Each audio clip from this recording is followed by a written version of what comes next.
Hi friends, నేను మీ బాబు మళ్ళీ కొత్త వీడియోతో మీ ముందుకు. హాయ్ ఫ్రెండ్స్, మేము ప్రతి సంవత్సరం కాయగూరలు పండించడం బాగా అలవాటు మాకు. మేము ఈసారి బంతి మొక్కలు ఊడాలని మన పొలాన్ని అయితే చాలా ట్రాక్టర్తో నీట్గా చదును చేసుకున్నాక బంతి నారని మనము రాజమండ్రి నుంచి తెప్పించాము.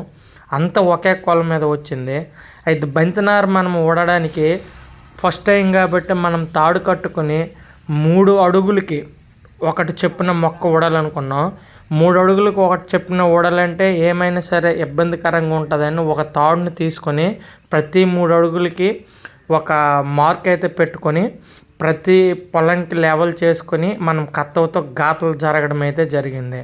చూడండి, మా నాన్నగారు ప్రతి 3 అడుగులకి కత్తవతో గాతలు దవ్వుతున్నారు.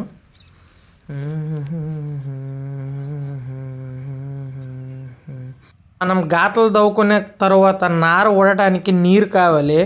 మన నుయ్యి దగ్గర మనం బకెట్లతో నీళ్ళు తిండుకొని నాన్న దవ్విన గాతల్లో నీళ్ళు పోయడానికి అయితే నేను రెడీ అయ్యాను. మన బకెట్లతో నీళ్ళు తిండుకొని ఆ నీళ్ళని మోసుకొని మనం గాతల్లో నీళ్ళు పోయాలి.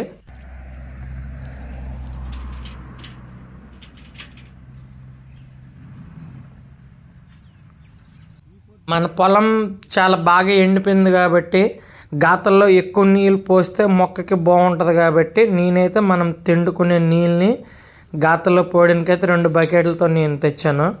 నాన్న అమ్మ నార తెచ్చారు. నేనైతే గాతల్లో నీళ్ళు పోయడానికి అయితే సిద్ధమయ్యాను. బాగా గాతల్లో మస్తుగా అయితే నీళ్ళు అన్నిటికీ వరుస మీద లెవెల్ మీద పోస్తుంటే నాన్న అమ్మ వెనక నుంచి నేను పోసే గాతల్లో వాళ్ళు బంతి మొక్కలు అయితే ఊడడం అయితే జరుగుతుంది.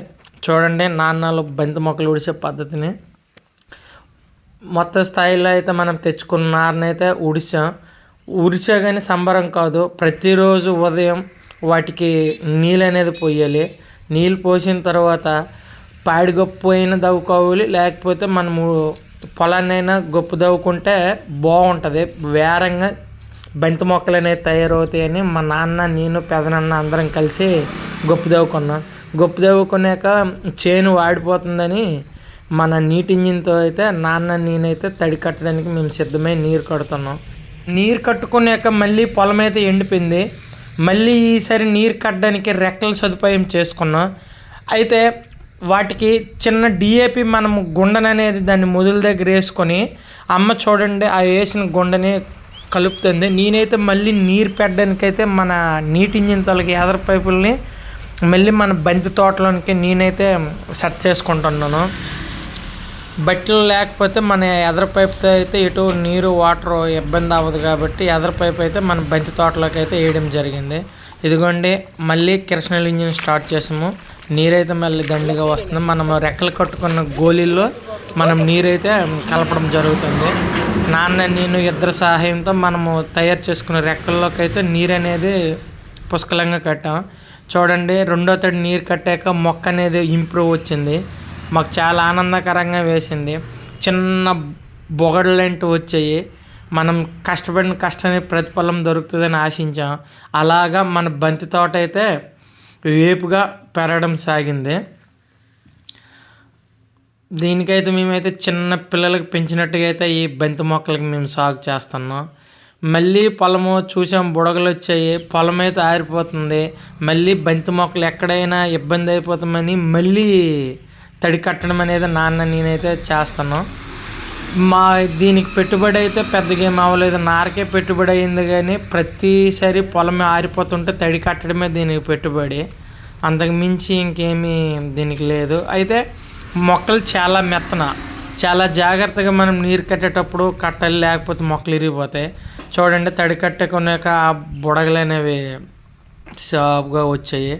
మేమైతే చాలా ఆనందంగా అనిపించింది, చేసిన కష్టానికి ప్రతిఫలం ఉందని. మన బంతి తోట అయితే మొత్తానికి అల్లేసింది, చాలా అందంగా ముచ్చటగా తయారయ్యింది. చూడండి, మన బంతి తోట ఎంత నిర్మలక్ష్యంగా, ఎంత ఆనందంగా, ఎంత ఆహ్లాదకరంగా ఉంది. అమ్మ అయితే బంతి పువ్వుల్ని కోస్తుంది. నేను ఒక పక్క బంతి పువ్వులు కోసాను. మనకు బంతి పువ్వులు తోట అమ్మాలంటే మన షాప్ దగ్గర రాదు కాబట్టి మార్కెట్ రేట్ మీద అయ్యప్ప స్వాములైనా భవానీ స్వాములైనా శివస్వాములకైతే అమ్మడం అయితే జరిగింది. ఈ వీడియో మీకు నచ్చినట్టుగా అయితే మన ఛానల్ సబ్స్క్రైబ్ చేయండి. మా బంతి తోటని ఒక కామెంట్ పెట్టండి. మీలో ఎంతమంది బంతి పండిస్తారో కామెంట్ రూపంలో చెప్పండి. థ్యాంక్ యూ, ధన్యవాదాలు.